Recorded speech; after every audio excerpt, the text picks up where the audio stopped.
Hello students, very good evening. मैं वैष्णवी मिश्रा आप सभी का स्वागत करती हूँ आज की इस क्लास में।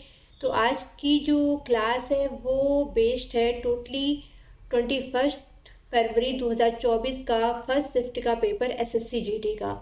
तो जो भी बच्चे यहाँ पे तैयारी कर रहे हैं एसएससी जीडी की या वो किसी अदर एग्ज़ाम की भी तैयारी कर रहे हैं तो उनके लिए ये प्रीवियस ईयर का पेपर बिल्कुल फ्रूटफुल रहेगा, क्योंकि बच्चों किसी भी एग्ज़ाम में कोई क्वेश्चन जो होता है वो इस बात पे डिपेंड नहीं करता है कि ये अगर एसएससी जीडी का क्वेश्चन है तो ये केवल एसएससी जीडी में ही आएगा, आरपीएफ में नहीं आएगा, एनटीपीसी में नहीं आएगा, रेलवे ग्रुप डी में नहीं आएगा, ऐसा कुछ भी नहीं है। तो किसी अगर आप अदर एग्ज़ाम की भी तैयारी कर रहे हैं तो भी आप इस सेशन को देख सकते हैं। ठीक है, तो चलिए स्टार्ट करते हैं आज की क्लास को। तो आज की जो क्लास में पहला क्वेश्चन ये आपको दिया गया है लेटर मिसिंग लेटर सीरीज़ का। तो सबसे पहले इस लेटर सीरीज पे हम क्या करते हैं, टोटल नंबर ऑफ लेटर्स को काउंट कर लेते हैं विद स्पेस। तो आप लोग भी वीडियो को पॉज करके ज़रूर करिएगा और मैं यहाँ पर आपको सॉल्व करके दिखाती हूँ। ठीक है, चलिए। तो अगर हम यहाँ पे काउंट करते हैं तो 1 2 3 4 5 6 7 8 9 10 11 12 13 14 15 16 17 18 19 20 21 22 23 24 25 26 27 28 29 30 31 32 33 34 35 36 37 38 39 40 41 42। तो यहाँ पे कितने लेटर्स विद स्पेस हैं, तो यहाँ पे आप क्या कहेंगे 42। 42 को अगर हम फैक्टर करें तो 7 इंटू 6, बाकी और भी फैक्टर होते हैं, आप 2 इंटू 21 भी बोल सकते हैं, 2 मल्टीप्लाई 21 भी बोल सकते हैं, राइट।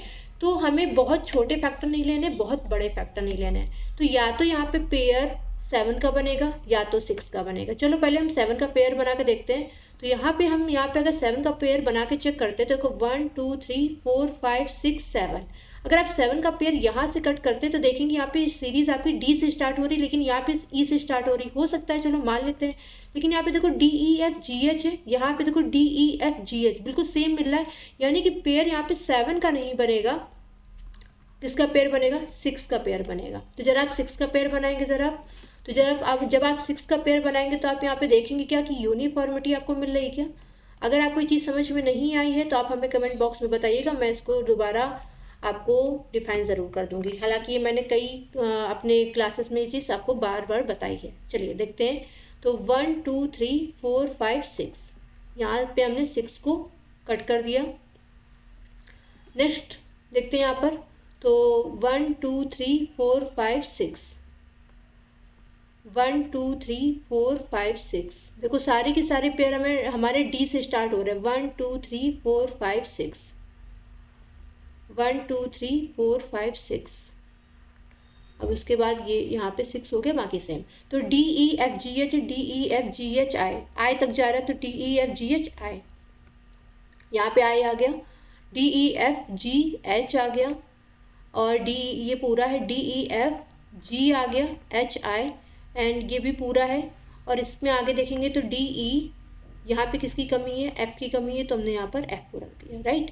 तो यहाँ पे क्या बनेगा, आई एच जी एफ। ठीक है, ये एफ है आपका, I H G F, I H G F. Option number 3 यहाँ पर बिल्कुल करेक्ट हो जाएगा। ठीक है, चलिए बढ़ते हैं क्वेश्चन नंबर सेकेंड में। क्वेश्चन नंबर सेकेंड में कह रहा है एक विशिष्ट कूट भाषा में टी को आर वाई के रूप में कोडबद्ध किया जाता है, कॉफ़ी को इसके रूप में कोडबद्ध किया जाता है। तो आपको बताएं शुगर को किस रूप में कोडबद्ध किया जाएगा।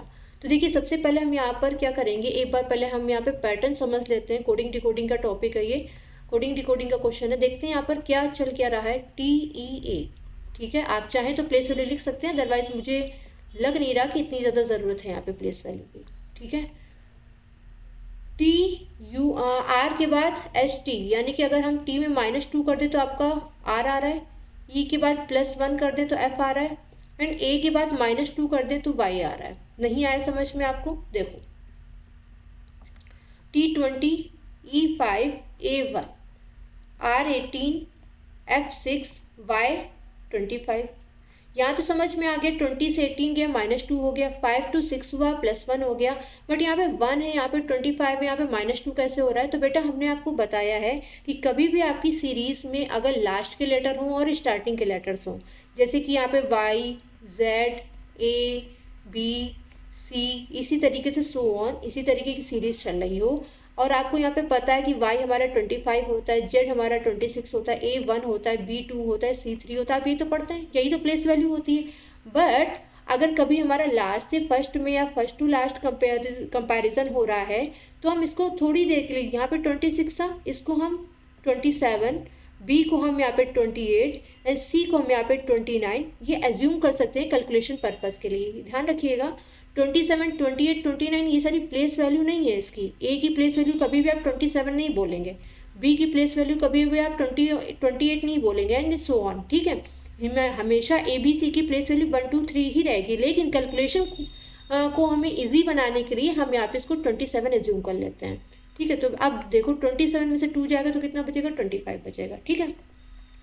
अब इसी तरीके से आप कॉफ़ी को भी चेक कर सकते हैं यहाँ पे। तो फर्स्ट लेटर जो हो रहा है -2 हो रहा है, और सेकेंड लेटर में +1 हो रहा है, फिर थर्ड लेटर में -2 हो रहा है, ओके। चलिए, तो यही क्रम चल रहा है। तो अगर आप एस को देखोगे, एस कितना होता है, 19 होता है। तो 19 में से 2 जाएगा, कितना बचेगा, 17। 17 किसका होता है, क्यू का होता है, यानी कि थर्ड ऑप्शन गया। यू कितना होता है बेटा, 21। 21 में +1 करोगे कितना हो जाएगा, 22। 22 किसकी वैल्यू होती है, यू की होती है, यानी ये आएगा नहीं, सॉरी एक मिनट, हाँ 22 होती है आपकी वी की, तो ये आएगा नहीं, एंड ये आएगा, वी की वैल्यू 22 होती है ना, तो वी आएगा यहाँ पे, सेकंड ऑप्शन यहाँ पे आएगा, फोर्थ वाला भी नहीं आएगा, ठीक है। तो इस तरीके से आप चुटकियों में इस क्वेश्चन को कर सकते हैं।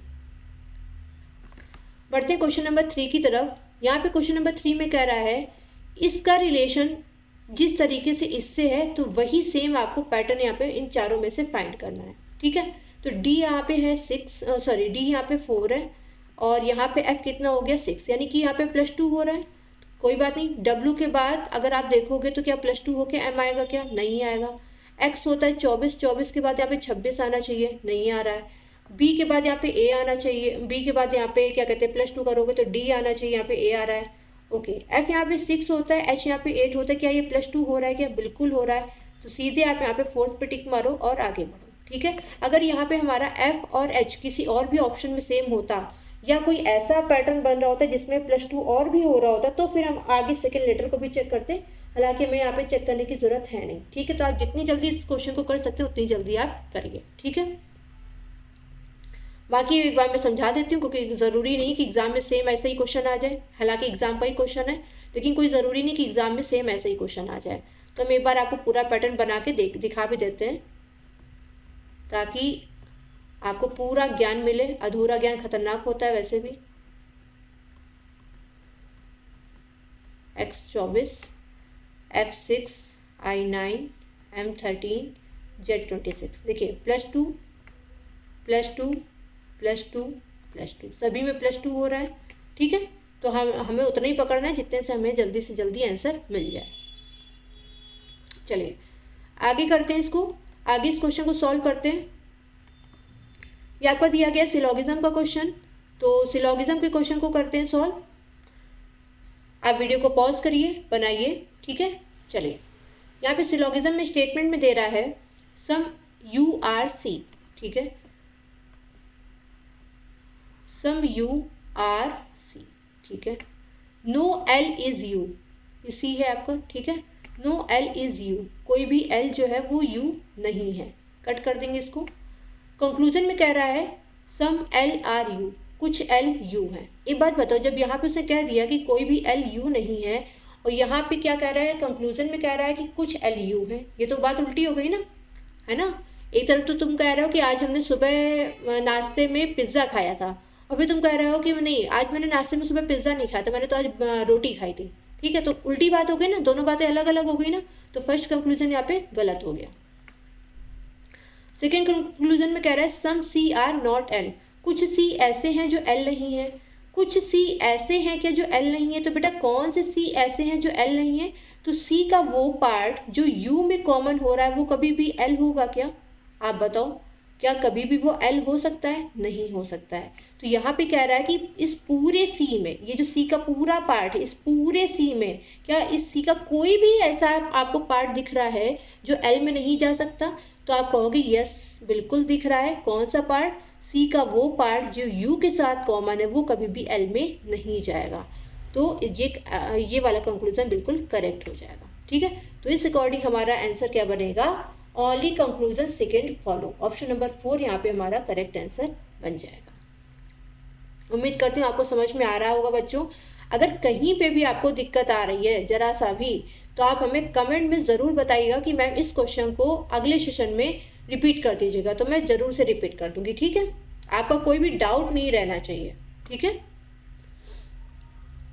क्वेश्चन नंबर 5, इसमें कह रहा है एक कूट भाषा में यानी कि एक सर्टेन कोड लैंग्वेज में रेनबो को इस कोड से लिखा जाता है, सनशाइन को इस कोड से लिखा जाता है, तो आपको बताना है मून लाइट को किस कोड से लिखा जाएगा।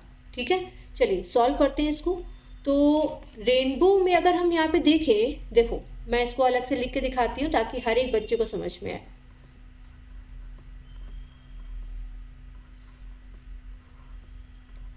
ये है रेनबो और ये है यहाँ पे एस। यहाँ पे मैं इसको ऐसे ही लिख दे रही हूँ क्योंकि मुझे नहीं पता कौन किसके नीचे आएगा। यहाँ पे मैंने इसको लिख दिया ऐसे। ठीक है, चलो देखो आर के बाद क्या आता है, एस आता है +1। ए का क्या होता है, प्लेस वैल्यू 1 होती है। आई की प्लेस वैल्यू 9 होती है। एन के बाद क्या आता है, ओ यानी कि +1, हालांकि +1 इसमें तो हो नहीं रहा क्योंकि यहाँ पे तो सिर्फ प्लेस वैल्यू हो रही है। बी के बाद क्या आता है, सी +1। ओ होता है आपका 15, पूरा पूरा ये 15 आ जाएगा। एंड डब्ल्यू के बाद क्या होता है, एक्स आता है। ठीक है, कुछ समझ में आया? अगर आप इनको देखो जरा, तो देखो हमने अगर आप यहाँ पे देखो तो ए, आई एंड ओ, ये 3 का प्लेस वैल्यू लिखा गया है, बाकी सभी का +1 करके ऐड करके लिखा गया है। ये क्या है, ए आई ओ क्या है, वॉवेल्स है, यानी कि वॉवेल की प्लेस वैल्यू रखी जाएगी और जितने भी कॉन्सोनेंट होंगे उनको +1 करके रख दिया जाएगा। एक बार यहाँ पे चेक कर लो कि क्या जो आपने पैटर्न पकड़ा वो सही है। एस के बाद क्या आता है, टी आता है। यू का क्या होता है 21 और ये देखो क्या होता है, वॉवेल होता है।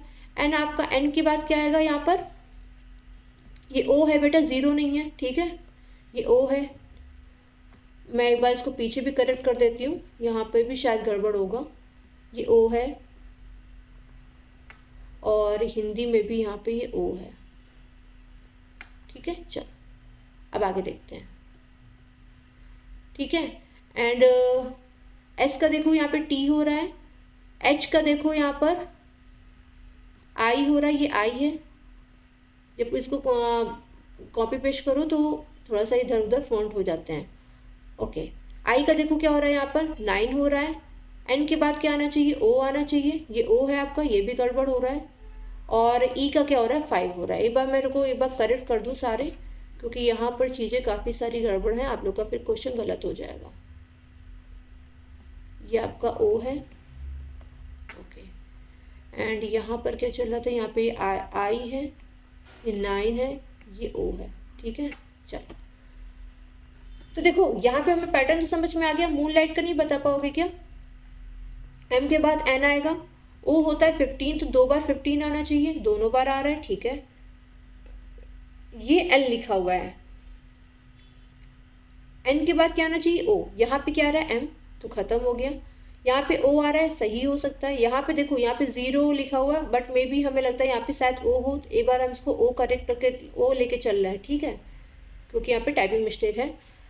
एल के बाद एम आना चाहिए, तो यहाँ एन आ रहा है, सेकंड गया। यहाँ एम आ रहा है क्या, बिल्कुल आ रहा है। अच्छा, यहाँ पे एक सेकंड रुकना, एल का यहाँ पर एन के बाद ओ आना चाहिए। एल का यहाँ पर 9 आ रहा है, तो 9 तो नहीं आएगा, बिल्कुल गलत है। यहाँ पे 9 तो नहीं आएगा। एंड यहाँ पे देखो एम आ रहा है। ठीक है,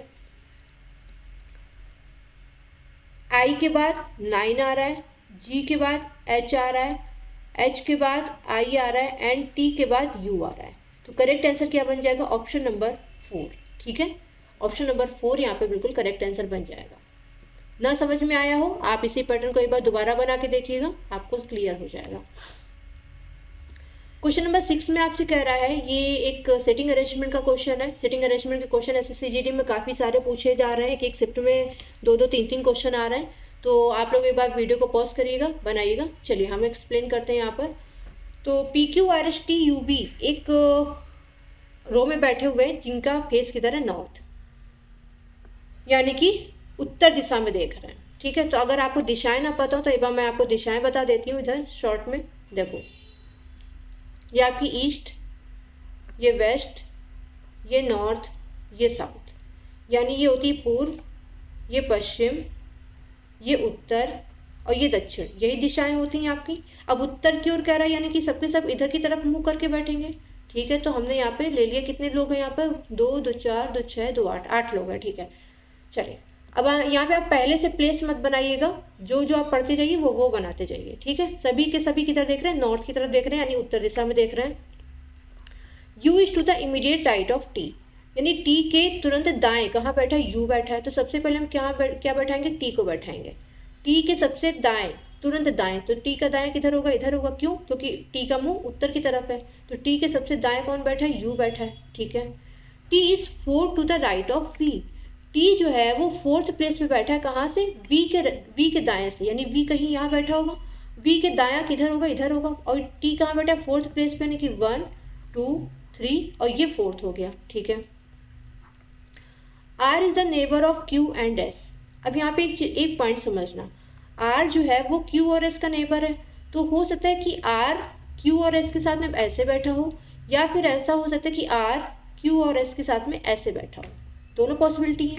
अब कहीं पे भी आ सकता है। यहाँ पे कितने लोग थे, मैंने काउंट किए थे बट दोबारा देख लेते हैं, 2 2 4 2 6 1 7, 7 लोग थे। ठीक है, यहाँ पे कितने लोग हैं, 2 2 4 2 6 लोग यहाँ पे हो गए। अब एक जो भी पर्सन आएगा वो या तो इस साइड आएगा या तो इस साइड आएगा, बीच में तो आएगा नहीं कहीं, और हमें 3 प्लेसेस बीच में, हमें कहीं पे भी खाली चाहिए एक साथ। तो बेटा अगर आप इधर पर्सन बैठा होगे तो भी हमें 3 प्लेसेस खाली नहीं मिलेंगी, इधर बैठा होगे तो भी हमको एक साथ 3 प्लेसेस खाली नहीं मिलेंगी, 3 प्लेसेस हमको यही खाली मिल रही है। ठीक है, अब 3 प्लेसेस अगर ये खाली मिल रही तो आर की तो पोजीशन फिक्स है, चाहे वो आर क्यू और एस के साथ ऐसे बैठा हो, चाहे आर क्यू और एस के साथ में इस तरीके से बैठा हो, आर तो आएगा बीच में। लेकिन अगर आपने इन तीनों पोजीशन को देखा तो आर तो यहाँ पे बीच में ही आएगा।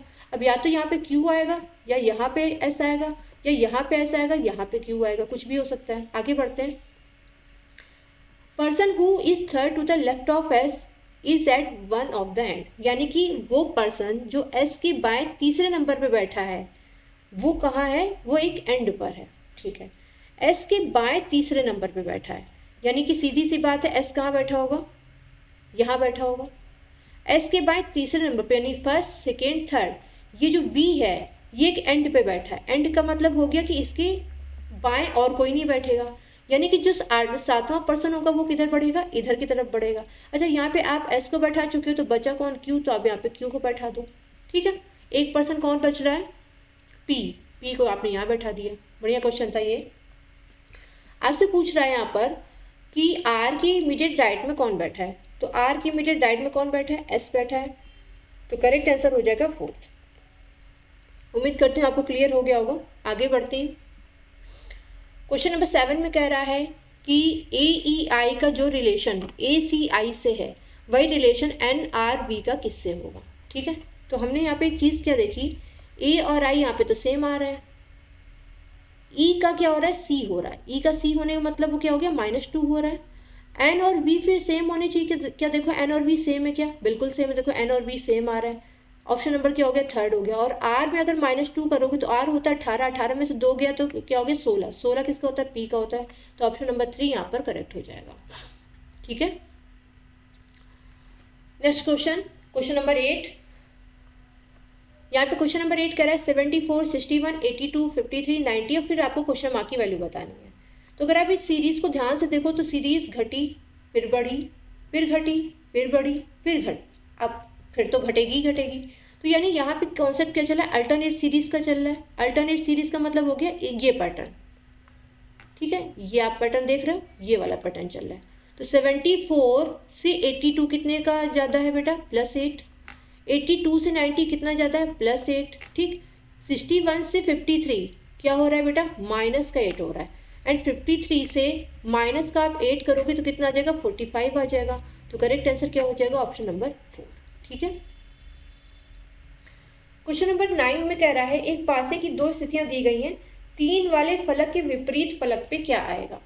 3 के विपरीत फलक पे कौन सा नंबर आना है। देखो, तो अगर आप यहाँ पे देखो ध्यान से तो 3 के विपरीत क्या आना है, देखो सबसे पहले आप यहाँ पे ये देखो, इन दोनों पासे में, इन दोनों डाइस में आप सबसे पहले बच्चों ये देखो कि इनमें से कौन सा नंबर कॉमन है। अगर नंबर है तो नंबर देखो, अगर यहाँ पे कोई सिंबल है तो सिंबल देखो, अगर यहाँ पे कोई लेटर है तो लेटर देखो, जो भी दिया है उसमें कॉमन कौन सा। देखो यहाँ पे 4 है, क्या यहाँ पे 4 है, नहीं है। यहाँ पे 1 है, यहाँ पे 1 है, यहाँ पे 3 है, यहाँ कहीं पे भी 3 है क्या, नहीं है। तो बेटा जहाँ पे जो नंबर कॉमन है, जहाँ पे जो नंबर कॉमन है उससे स्टार्ट करो और क्लॉकवाइज डायरेक्शन में मूव कर जाओ। किसमें मूव कर जाओ, क्लॉकवाइज डायरेक्शन में, ठीक है। तो चलो यहाँ पे ये वाला नंबर कॉमन था, तो इस नंबर से लेके हमने क्लॉकवाइज डायरेक्शन में मूव कर गया, ठीक है। यहाँ पे कौन सा कॉमन था, 1, क्योंकि इन दोनों में 1 ही तो कॉमन था, तो यहाँ से लेके हम क्लॉकवाइज डायरेक्शन में मूव कर गए। अब चाहे आप को मैं एक चीज़ बता दूँ, चाहे आप क्लॉकवाइज में करो चाहे आप एंटी क्लॉकवाइज में करो, ये आप चीज़ ध्यान रखना कि अगर आप क्लॉकवाइज डायरेक्शन ले रहे हो तो फिर सारी डाइसेस में आप, पूरे डाइस में आप क्लॉकवाइज लो। अगर आप एंटी क्लॉकवाइज लेके चल रहे हो तो फिर पूरे डाइस में आप एंटी क्लॉकवाइज लेके चलो, क्योंकि ऐसा होता है कि कभी आप क्लॉकवाइज ले लोगे कभी एंटी क्लॉकवाइज ले लोगे, तो वहाँ पे क्वेश्चन आपका गलत हो जाएगा। किसी भी एक डायरेक्शन को आप फॉलो कर लो, ठीक है, पूरी डाइस में। अब जैसे मैंने क्लॉकवाइज लेके चली तो फिर मैं पूरी डाइस में क्लॉकवाइज ही लेके मैंने चलूंगी, ठीक है। तो क्लॉकवाइज लेके चलेगा मतलब क्या, पहली डाइस में 1 आया, 1 के बाद क्या आया था, 3 आया था, 3 के बाद क्या आएगा, 4 आएगा। 1 आया, 1 के बाद 3, 3 के बाद 4।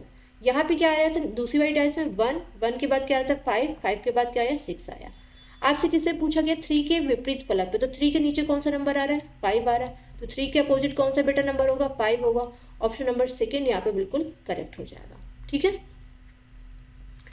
क्वेश्चन नंबर 10 में आपसे कह रहा है कि ये एक पेपर है, इस पेपर को अगर हम यहाँ पर मोड़ देते हैं इसी तरीके से जैसे यहाँ पे इन्होंने मोड़ा है वैसे, ठीक है, तो आपको यहाँ पे बताना है कि कटिंग करने के बाद में पेपर कैसा दिखाई देगा खोलने के बाद में। तो देखो सबसे पहले हमने ऊपर वाले पल्ले को, ऊपर वाली पीस को नीचे कर दिया, ठीक है। फिर हमने इसको हैंकी की तरह, जैसे हम लोग हैंकी नहीं फोल्ड करते हैं वैसे इसको हमने फोल्ड कर दिया, एंड यहाँ पे हमने कट मार दिया।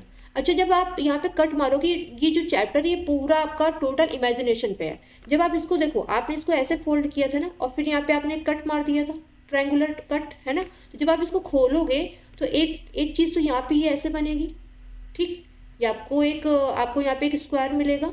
फिर जब आप इसको ऐसे खोलोगे तो एक स्क्वायर आपको यहाँ पे भी मिलेगा, ठीक, यानी यही सेम फिगर आपको 2 स्क्वायर वाला मिलना चाहिए। तो देखो ये तो बनेगा नहीं, यहाँ पे एक ही स्क्वायर बन रहा है, यहाँ पे देखो कुछ आकृति कुछ अलग बन रही है। तो ऑप्शन नंबर ए यहाँ पर, ऑप्शन नंबर 1 यहाँ पे बिल्कुल करेक्ट हो जाएगा, ठीक है। चलिए आगे बढ़ते हैं। क्वेश्चन नंबर 11, क्वेश्चन नंबर 11 में आपसे कह रहा है, ये आपको यहाँ पे कुछ मैट्रिक्स दी गई हैं और आपको यहाँ पे बोला गया क्वेश्चन मार्क की जगह पर क्या आएगा, ठीक है। बढ़िया क्वेश्चन है, चलिए देखते हैं यहाँ पर।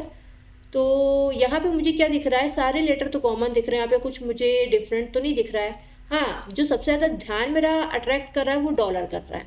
डॉलर देखो यहाँ पे नाच रहा है, यहाँ पे पहले लेफ्ट कॉर्नर पे है, फिर राइट कॉर्नर पे आ गया, फिर नीचे के राइट कॉर्नर पे आ गया, फिर ये लेफ्ट कॉर्नर पे आ गया, यानी ये कैसे घूम रहा है, क्लॉकवाइज डायरेक्शन में घूम रहा है, ठीक है, क्लॉकवाइज डायरेक्शन में। तो बेटा डॉलर अब यहाँ आ चुका है, ठीक है। मतलब आप ऐसे समझो, रुको मैं ऐसे समझा देती हूँ। देखो ये आपका बॉक्स था, अलग अलग बॉक्स था, पहले डॉलर यहाँ था, फिर डॉलर यहाँ आया, फिर डॉलर यहाँ आया, फिर डॉलर यहाँ आया, अलग अलग बॉक्स में। अब कहाँ आएगा बेटा, यहाँ पे आएगा ना, है ना। तो यहाँ पे अगर आएगा तो अगर आप देखोगे पहले वाले फिगर में, अगर आप यहाँ पे, हमें डॉलर यहाँ पे कहाँ पे आ रहा है ये देखना है। पहले वाले में तो आपका नहीं आ रहा है, ठीक है, फर्स्ट वाले में देखो तो यहाँ पे तो जे आ रहा है, यानी ये वाला फिगर आपको गलत हो गया। सेकंड में यहाँ पे डॉलर आ रहा है, हम चेक कर सकते हैं, थर्ड में भी आ रहा है, चेक कर सकते हैं, यहाँ पे भी आ रहा है, हम चेक कर सकते हैं, ठीक है। चलो बात हो गई डॉलर की, डॉलर तो हमारा पक्का हो गया कि डॉलर यहीं पे ही आएगा, ठीक। अब बाकियों को जरा देख लो, तो यहाँ पे जे, फिर यहाँ पे जे आया, फिर यहाँ पे जे आ गया, फिर यहाँ पे, मतलब सारे के सारे लेटर अगर आप देखोगे तो क्लॉकवाइज डायरेक्शन में घूम रहे हैं, ठीक है। तो बेटा अगर डॉलर यहाँ आ गया तो जे कहाँ जाएगा, आगे शिफ्ट हो जाएगा, यानी जे कहाँ पे मिलना चाहिए, यहाँ, एल कहाँ मिलना चाहिए, यहाँ, के कहाँ मिलना चाहिए, यहाँ। सेम फिगर कहाँ पे बन रहा है, अगर आप देखोगे तो सेकेंड वाले में तो नहीं बन रहा है, थर्ड वाले में देखते तो जे आ रहा है, एल आ रहा है, के आ रहा है। ऑप्शन नंबर 3 यहाँ पे बिल्कुल करेक्ट जाएगा आपका, ठीक है। तो इसमें तो कुछ था नहीं, ये तो क्वेश्चंस, कुछ तो क्वेश्चंस है यहाँ पर ऐसे हैं जो बिल्कुल मार्क्स स्कोरिंग वाले क्वेश्चन है, कि अगर आप इनको भी छोड़ के आ रहे हो तो फिर समझ लो कि आपका लेवल क्या है। क्वेश्चन नंबर 12, जल्दी से वीडियो को पॉज करेंगे और बताएंगे। चलिए तो करते हैं सॉल्व इसको। यहाँ पे कह रहा है आपसे 7 गर्ल्स हैं और ये सबकी सब एक रो में बैठी हुई हैं। इन सभी का फेस साउथ में है। ठीक है, चलो मैं इसका थोड़ा सा पहले कॉन्सेप्ट बता देती हूँ। अभी मैंने आपको यहाँ पे कुछ डायरेक्शन बताई थी। देखो ये आपकी ईस्ट होती है, ये वेस्ट, ये नॉर्थ, ये साउथ। ठीक है, यानी ये पूर्व, ये पश्चिम, ये उत्तर, ये दक्षिण, ये डायरेक्शंस होती हैं आपकी। ठीक है, अगर सबके सब साउथ में देख रहे हैं यानी सबका फेस किधर होगा, नीचे की तरफ होगा। अच्छा, नीचे की तरफ फेस होने का मतलब क्या हुआ? मान लो हम एक पर्सन को लेकर बैठा के बता रहे हैं आपको, जैसे मान लो ये साउथ की तरफ देख रहा है, तो लेफ्ट इसका क्या हो जाएगा, बायां क्या हो जाएगा, ये वाला पार्ट, और दायां क्या हो जाएगा, ये वाला पार्ट। बस आपको लेफ्ट और राइट ही ध्यान रखना है। ठीक है, Q and R are immediate neighbour of each other. ठीक है, चलो तो Q और R एक दूसरे के जो है नेबर हैं। ठीक है, अब आपको यहाँ पे एक चीज़ ये भी ध्यान रखनी है कि हमें फिगर को, क्वेश्चन को स्टार्ट कहाँ से करना है। हमें वहीं से स्टार्ट करना है जहाँ से हमको बिल्कुल ये लग रहा है कि हाँ यहाँ से स्टार्ट किया जा सकता है। जैसे Q और R एक दूसरे की इमीडिएट नेबर है। अब हम क्या कहीं पे भी बैठा सकते हैं Q और R? अब हो सकता है Q और R ऐसे बैठे हों, या हो सकता है R और Q ऐसे बैठे हों।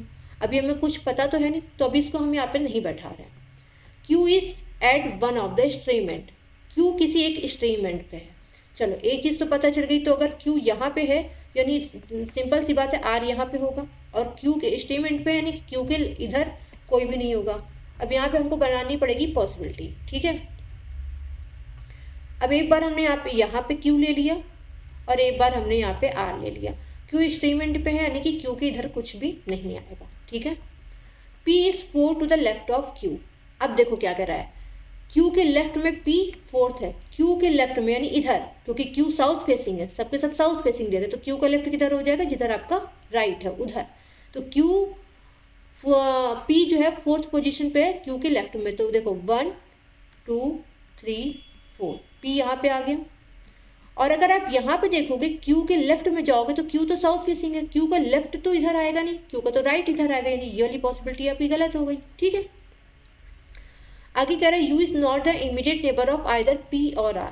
यानी U के नेबर में या तो P नहीं है या तो R नहीं। उसने बोथ नहीं बोला कि P और R दोनों ही नहीं है। उसने कहा अगर P नहीं है तो हो सकता है R हो, या अगर R है तो हो सकता है P ना हो। यानी कि इन दोनों में से कोई एक ही चीज़ पॉसिबल होगी U के नेबर में। ठीक है, U is not the immediate neighbour of, या तो वो P के नेबर में नहीं है या तो R के नेबर में नहीं है। यानी U के नेबर में या तो P नहीं आएगा या तो R नहीं आएगा। ठीक, ओके, इसका मतलब ये हो गया। अच्छा, यहाँ पे कितने लोग थे, 7, तो 1 2 3 4 5, अब 6 7 तो यहीं बढ़ेंगे क्योंकि और आगे स्पेस है नहीं।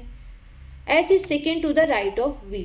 क्या कह रहे हैं, S जो है V के राइट में सेकेंड है, इस तरीके से। ठीक है, S जो है वो V के राइट में सेकेंड आ रहा है। चलो देखो बैठाओ S को, S और V को। तो देखो बेटा, अगर आप यहाँ पे V को बैठाते हो तो आप S को कहाँ बैठाओगे, यहाँ पे बैठाओगे। ठीक है, यहीं पे बैठाओगे। अब उसने यहाँ पे एक चीज़ और बोली है कि जो U के नेबर में या तो P नहीं है या तो R नहीं है। ओके, U के नेबर में। ठीक है, अगर आप यहाँ पे बैठाओगे तो देखो आप कहाँ पे बैठा सकते हो, क्या यहाँ बैठा सकते हो क्या? देखो अगर आप यहाँ बैठाते हो, इस प्लेस पे अगर आप U को रखते हो, ध्यान से समझना, अगर इस प्लेस पे आप U को रखते हो तो देखो P के नेबर में तो नहीं आ रहा है U, लेकिन R के नेबर में U आ रहा है। ठीक है, R के नेबर में यहाँ पर U आ रहा है, और यहाँ पे एक पर्सन और यहाँ पे एक बच रहा है, उसकी जगह आप यहाँ पे किसको बैठा सकते हो, आप यहाँ पे देख लो। अगर आप यहाँ पे बैठाना चाहते हो तो यहाँ पे कौन आ जाएगा, बाकी कौन बच रहा है भाई, यहाँ पे अगर आप देखोगे तो बाकी आपका बच रहा है, P आ चुका है। ओके, ठीक है, P Q R S T बच रहा है। ठीक है, तो अब देखो एक आपका T है। अगर आप कभी भी एग्जाम में कंफ्यूज हो जाओ तो देखो आपका एक तो T है, एक आपका क्या बच रहा है U। U की पोजीशन अगर आपको कंफ्यूज करी तो मैं आपको इसका एक तरीका भी बताती हूँ। आपसे यहाँ पे क्या पूछ रहा है, who is sitting on the immediate right of R। R की इमीडिएट राइट में कौन बैठा है। ठीक है, अब देखो आपसे पूछा क्या है, R की इमीडिएट राइट में, यानी किधर जाना है आपको, इधर जाना है। ठीक, R की इमीडिएट राइट किधर जाएगा, इधर। यानी आपको बैठाना आंसर किसको देना है, क्यू को देना है, ना तो इस वाली प्लेस को देना है ना तो इस वाली प्लेस को देना है, आपको आंसर किसको देना है, क्यू को देना है। तो आर के इमीडिएट राइट में कौन बैठा है, क्या क्यू बैठा, ऑप्शन नंबर 3 यहाँ पर बिल्कुल आंसर हो जाएगा। बाकी अगर आपको यहाँ पे बैठाना, आप यहाँ पे यू को बैठा दो, यहाँ पे आप टी को बैठा दो, ठीक है, आंसर आपका सॉल्व हो गया। ठीक है, चलिए आगे बढ़ते हैं।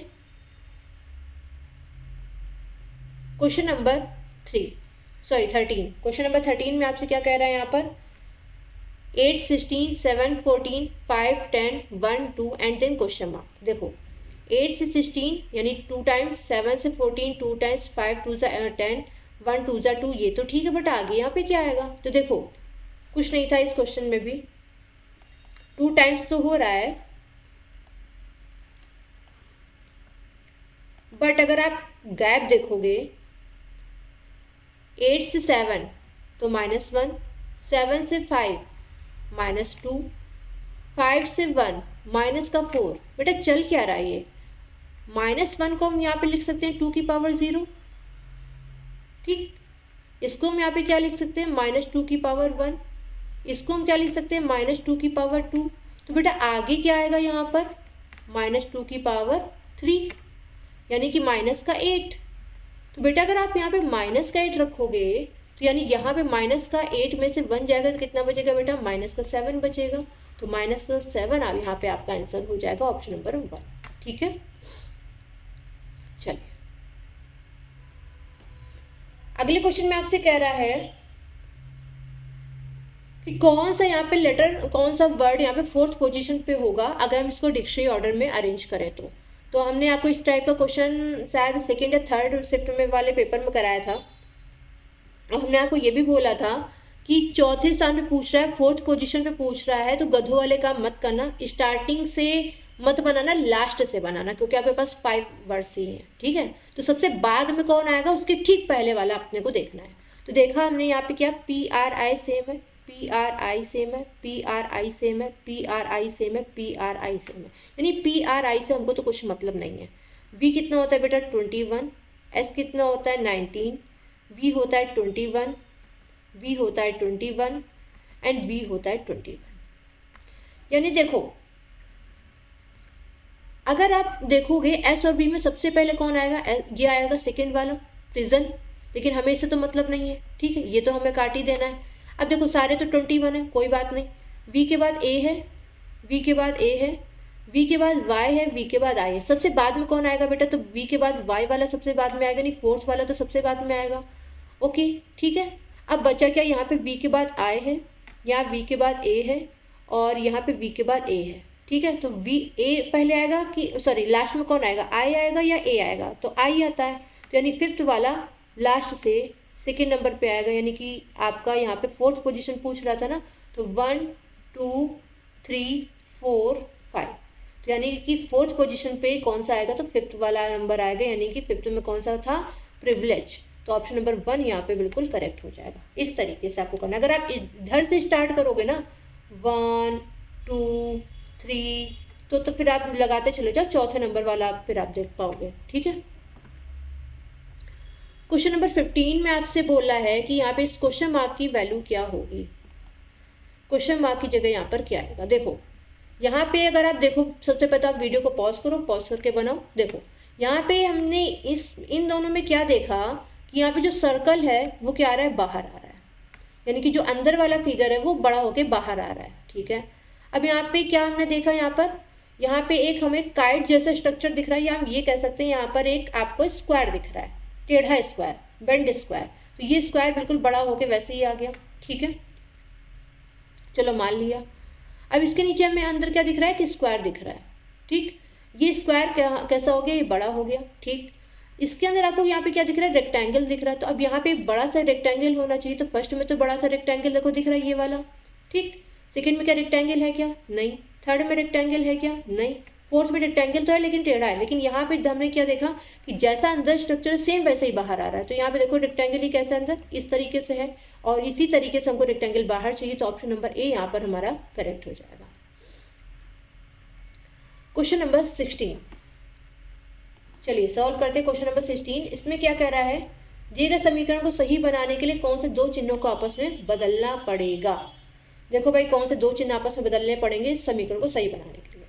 तो सबसे पहले हम यहाँ पे क्या देखते हैं, डिवाइड का साइन। सबसे पहले 8 कर तो जाएगा, यानी हो सकता है ये सही है, चलो कोई बात नहीं। मल्टीप्लाई और माइनस को चेक कर लेते हैं। मल्टीप्लाई की जगह माइनस कर देते हैं और माइनस की जगह मल्टीप्लाई कर देते हैं। तो हमारे पास इक्वेशन क्या बन जाएगी, 28 + 12 मल्टीप्लाई 6 - 40/8। ठीक है, कितना हो गया बेटा, 5 टाइम्स हो गया। ये कितना हो गया, 72 - 5 + 28। यूनिट डिजिट लगा के देखो, 8 2 10 में से 5 जाएगा तो 5 बचेगा। यहाँ पे यूनिट प्लेस पे 6 आ रहा है, यानी पहला वाला तो ऑप्शन गलत हो गया। ठीक, ऐसे चेक कर सकते हो, आपको पूरा कैलकुलेशन करने की जरूरत नहीं है। सेकेंड वाले में करते हैं। तो सेकेंड वाला क्या कह रहा है यहाँ पर, ये थोड़ा सा टाइम टेकिंग वाला क्वेश्चन होता है। ठीक है, लेकिन अगर आप थोड़ा सा इसमें स्मार्ट अप्रोच लगा देंगे ना तो आपका उतना टाइम नहीं जाएगा जितना ऐसे जाता था। अब यहाँ पे क्या करें, मल्टीप्लाई और प्लस को चेंज कर दो। मल्टीप्लाई की जगह प्लस कर दो, प्लस की जगह भाई मल्टीप्लाई कर दो। लो, हमने कर दिया, जो आ गया। अब एक बात ये बताओ, 28 और 12 का मल्टीप्लाई तुम करोगे तो तुम घटा के इसको कुछ भी कर लो, 46 तो नहीं ला पाओगे, है ना। यानी सेकेंड वाला भी गया। अब थर्ड वाला देखो, बस ऐसे ही ऑप्शंस हटाने होते हैं। अब तुम वहाँ पे पूरा कैलकुलेटर लेके बैठ जाओ कैलकुलेशन करने तो फिर तुम्हारा कल्याण हो जाएगा। थर्ड वाले में क्या कर रहा है, प्लस और डिवाइड को चेंज कर दो। भाई प्लस और डिवाइड को अगर आप चेंज करते हो, अगर आप यहाँ पे डिवाइड करते हो तो 12 से कभी भी आप 28 को काट पाओगे क्या, जिंदगी में नहीं काट पाओगे। तो ऑप्शन नंबर 4 यहाँ पे बिल्कुल करेक्ट हो जाएगा। आप यहाँ पे करके देख लो, चाहे हमने देखो किसी भी क्वेश्चन को पूरा नहीं सॉल्व किया है, सिर्फ यहाँ पे सिर्फ मेथड लगाया, प्लस और माइनस। यहाँ पे माइनस कर दो, यहाँ पे प्लस कर दो, और देख लो यहाँ पे आपका आंसर निकल आएगा। यही था। ठीक है, 8 × 40 हो गया, 28 - 12, और ये हो जाएगा 6 × 5 = 30। तो 8 में से 2 गया, कितना बचा, 6। यूनिट प्लेस पे 6 आ रहा है ना, बाकी आप लोग खुद ही समझदार हो इसके आगे। क्वेश्चन नंबर 17 में कह रहा है कि एक ए जो है एफ से कैसे रिलेट है। ठीक है, ब्लड रिलेशन का क्वेश्चन है, कोडेड ब्लड रिलेशन का। चलो बनाते हैं। तो सबसे पहले यहाँ पे हम क्या बनाएंगे, फैमिली ट्री बनाएंगे। तो ए मल्टीप्लाई बी, मल्टीप्लाई का मतलब क्या है, P is mother of Q, यानी कि ए जो है मदर है किसकी, बी की। तो ए बेटा यहाँ पे क्या हो गई, मदर हो गई, किसकी मदर हो गई, बी की मदर हो गई। B divide by C, divide का मतलब है P is father of Q, यानी B is father of C. B पिता है, किसका पिता है बेटा, सी का पिता है। ठीक है, सी माइनस डी, माइनस यहाँ पे क्या रिप्रेजेंट कर रहा है, पी सिस्टर ऑफ क्यू, यानी C is sister of D. C sister है डी की, तो सी सिस्टर हो गई, किसकी सिस्टर है, डी की। डी प्लस ई, प्लस का मतलब P is brother of Q, यानी कि D is brother of E. D brother है किसका, ई का, तो डी बेटा ब्रदर हो गया, किसका ब्रदर हो गया, ई का ब्रदर हो गया। ई माइनस एफ, माइनस का मतलब क्या है, सिस्टर है, यानी ई सिस्टर है एफ की, तो ई सिस्टर हो जाएगी, किसकी सिस्टर हो जाएगी, एफ की। एफ का जेंडर हमको नहीं पता, छोड़। How is A related to F, तो रिलेटेड टू मतलब रिलेटेड टू के बाद वाला नाम लेना है आपको, यानी कहाँ से देखना है आपको, एफ से देखना है। एफ पर आप लोग बना लो अपनी आइज, या आप यहाँ पे खड़े हो, किसको देखना है, ए को देखना है। तो जब आप एफ से ए को देखोगे तो क्या कहोगे आप, क्या कहोगे कि मेरे पापा की मम्मी, पापा की मम्मी यानी कि दादी, तो दादी तो दे नहीं रहा, फादर्स मदर जरूर दे रहा, तो ऑप्शन नंबर 4 यहाँ पे बिल्कुल करेक्ट हो जाएगा। ध्यान रखना, रिलेटेड टू के बाद जो नाम होता है उस पर आपको अपनी आइस बनानी है, और अपनी आइस से किसको देखना है, जिसका नाम रिलेटेड टू के पहले लिखा हो उसको देखना है। कह दो मैम हम तो हिंदी से कर रहे हैं, अब उसमें हिंदी में क्या करेंगे, हिंदी में भी बेटा सेम है। देखो यहाँ पे दूसरा देखो, ए एफ से कैसे संबंधित है, तो ए के बाद एफ आ रहा है ना, तो जिसका नाम बाद में आ रहा है वहाँ पे अपनी आइस बना लो, और किसको देखो, जिसका नाम पहले आ रहा है उसको देखो, यानी एफ से आपको देखना है किसको, ए को। ठीक है, तो बाद और पहले वाले से याद रखो। यहाँ पे भी देखो बाद वाला नाम पे ही हमने आइस बनाई है, और यहाँ पे भी देखो बाद वाले नाम पे ही हमने आइस बनाई है। ठीक है, चलिए क्वेश्चन नंबर 18 को सॉल्व करते हैं। इसमें आपको यहाँ पे कुछ सिंबॉलिक रिप्रेजेंटेशन दे रहे हैं, और इसमें आपको बताना है कि यहाँ पर कुछ अपने मन से साइन लगाने हैं जिससे कि इस इक्वेशन को सही तरीके से सॉल्व किया जा सके। हमें राइट हैंड साइड पे 63 चाहिए। ठीक है, चलो भाई लगाते हैं। यहाँ पर क्या कर सकते हैं, तो अगर हम यहाँ पर प्लस कर दें तो यहाँ पे कितना हो जाएगा, ठीक है। और यहाँ पे आप इसको हिट एंड ट्रायल करके कर सकते हो, और यहाँ पे भी हम इसको ऐसे कर दें तो देखो, तो 6 + 10 × 5 + 7, तो 10 × 5 = 50 और 7 × 6 = 13, 50 60 63 आ रहा है 63। एक बार सेकेंड वाले में भी एक बार चेक कर लेते क्या ऐसे ही बनेगा क्या। ये प्लस हो गया, ये माइनस, ये मल्टीप्लाई, ये प्लस। चलो अब यहाँ पे आपको कन्फ्यूज़न ये हो सकता है मैम आपने @ की भी जगह प्लस रखा, स्टार की भी जगह प्लस रखा, तो बेटा आ सकता है, उसमें कोई दिक्कत नहीं है, ठीक है। एक बार हम चेक कर लेते हैं सेकेंड वाले में भी आ रहा है क्या। तो यहाँ पे है 4 + 3 × 2 + 5, तो 3 दूनी 6, 6 × 5 = 11 और 4 = 15 आ रहा है, बिल्कुल सही आ रहा है। तो यानी कि आपको यहाँ पे भी यही करना है, यहाँ पे प्लस लगाना है, यहाँ पे मल्टीप्लाई लगाना है, यहाँ पे भी प्लस लगाना है। तो 6 × 5 = 30, 30 × 7 = 37 और 37 और 4 कितना हो जाएगा 41। ऑप्शन नंबर 1 यहाँ पे करेक्ट हो जाएगा, ठीक है। क्वेश्चन नंबर 19 में आपसे कह रहा है कि एक ही पासे की 3 अलग अलग स्थितियाँ दी गई हैं, 7 की विपरीत संख्या ज्ञात करो। 7 की विपरीत यहाँ पर कौन सी आएगी आपको यहाँ पर ये बताना है। तो सबसे पहले अभी जो हमने आपको बताया था कि आपको सबसे पहले क्या देखना है, कॉमन देखना है, ठीक है। अब 7 के विपरीत चाहिए आपको, तो हम तो ये कहेंगे आप 7 को छोड़ के चलो, यानी कि ऐसा 8 और 15 में से कोई एक नंबर रिपीट हो रहा हो, वो वाली आप डाइस ले लो। 8 15 15 यहाँ पे रिपीट हो रहा है, चलो देखो यहाँ पे 15 रिपीट हो रहा है और यहाँ पे 15 रिपीट हो रहा है, तो 15 को पकड़ो। आप चाहे तो फर्स्ट वाली अगर आप डाइस लेते हो तो कुछ बनेगा क्या, 8 यहाँ पे रिपीट हो रहा है, इस फर्स्ट वाली को भी ले सकते हो, हालांकि फर्स्ट वाली को हम नहीं ले रहे हैं, आप चाहो तो बना के एक बार देख लो, आंसर सेम आएगा, आप कोई भी डाइस लो, ठीक है। इन दोनों को हमने क्लॉकवाइज घुमा दिया, ठीक। अब आपका ये होमवर्क रहेगा कि आप यहाँ पे फर्स्ट वाली डाइस को लेके भी चेक करो आंसर आ रहा है कि नहीं आ रहा है, ठीक है। तो थर्ड डाइस से क्या आ रहा था यहाँ पर 15, 15 के बाद यहाँ पे क्या था 7 था, 7 के बाद 8 था। सेकेंड वाली डाइस से, थर्ड वाली डाइस से था, थर्ड पोजीशन से, ये सेकेंड वाली पोजीशन से क्या था 15 3 20। आपसे क्या पूछा था 7 के विपरीत, 7 के विपरीत बेटा कौन सा आ रहा है 3 आ रहा है, तो ऑप्शन नंबर 4 यहाँ पर बिल्कुल करेक्ट हो जाएगा, ठीक है। क्वेश्चन नंबर 20 आज का लास्ट क्वेश्चन देखिए, यहाँ पे आपसे पूछ रहा है कि क्वेश्चन मार्क की वैल्यू क्या आएगी, ठीक है।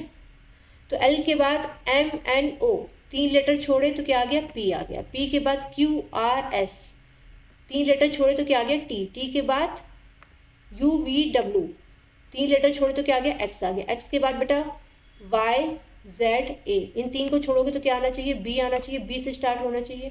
सेकेंड वाला गया M से Q, तो M के बाद NOP 3 लेटर छोड़े, Q के बाद RSTU 3 लेटर फिर से छोड़े, यहाँ पर आपने 3 छोड़ के चलना है आपको। U के बाद VWX 3 लेटर छोड़े, Y आ गया, Y के बाद ZAB छोड़ दो, क्या आना चाहिए सेकेंड नंबर पे C, तो यहाँ पे T आ रहा है ख़त्म, यहाँ पे M आ रहा है ख़त्म, यहाँ पे C आ रहा है सही, ठीक है। तो कोई ज़रूरी नहीं हर जगह प्लेस वैल्यू लिख के करो, थोड़ा सा अगर थोड़ा गैप दिख रहा है तो आप डायरेक्टली पढ़ के कर सकते हो। तो बच्चों आज का ये सेशन था, उम्मीद करती हूँ आज का सेशन आपको पसंद आया होगा। आज का जो मैंने सेशन रखा था वो 21 फरवरी का फर्स्ट शिफ्ट का पेपर था, तो आप लोग कमेंट करके बताइएगा ज़रूर कि पेपर आपको कैसा लगा। क्वेश्चंस में अगर किसी भी क्वेश्चन में आपको दिक्कत है, डाउट है, तो आप यहाँ पे बिल्कुल पूछ सकते हैं कमेंट बॉक्स में। और अगर वीडियो पसंद आया है तो लाइक ज़रूर करिएगा। पहली बार अगर आप हमें सुन रहे हैं तो चैनल को सब्सक्राइब करके जाइएगा, और इसी तरीके की और अनोखी वीडियो पाने के लिए हमारे साथ रेगुलर जुड़ना ना भूलें, ठीक है। क्योंकि अब आपका एग्ज़ाम होने वाला है, तो अच्छे से यहाँ पर प्रीवियस ईयर क्वेश्चंस की प्रैक्टिस करके ज़रूर जाएँ। तो बच्चों आज के लिए इतना ही, मिलते हैं फिर कल, तब तक के लिए अपना ख्याल रखिएगा, नमस्कार।